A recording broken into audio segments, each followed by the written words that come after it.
Today, let's see how to create components from scratch and then turn them into variants. So let's create, for example, a new select component. So I'm start creating a board, its settings.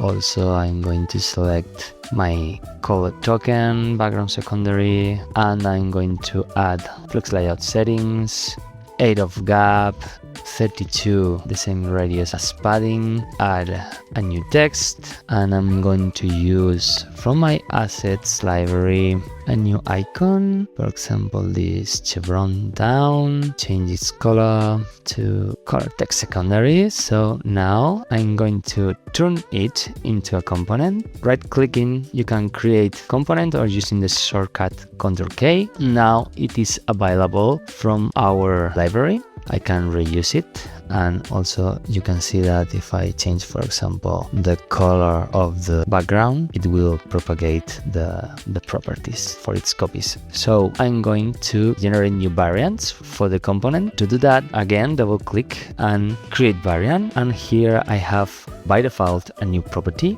So I'm going to switch the property to state.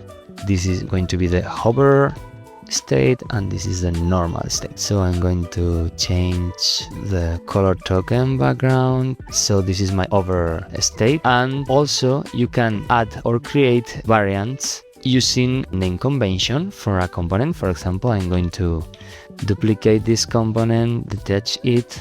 This is going to be the disabled state, and create it as a component, and in the name I'm going to use the same name convention table.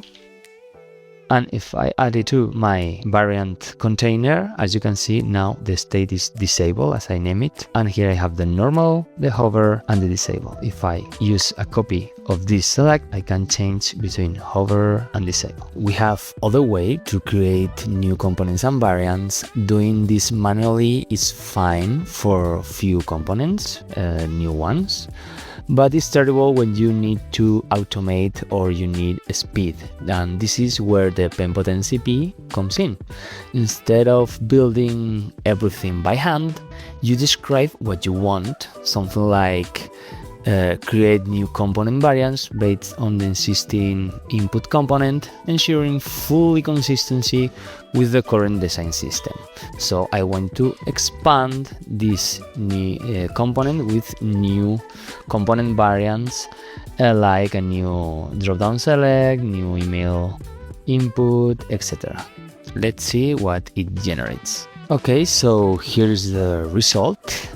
As you can see, agent generates the new variants of my input component following my instructions, and also the most important thing is that it also applies my color tokens. If we check the variant, we can see that now we have also password, email, and select type of component, and the state is the same. So if I use a copy of this component, I can switch between my password input, my email input, and also use the proper states.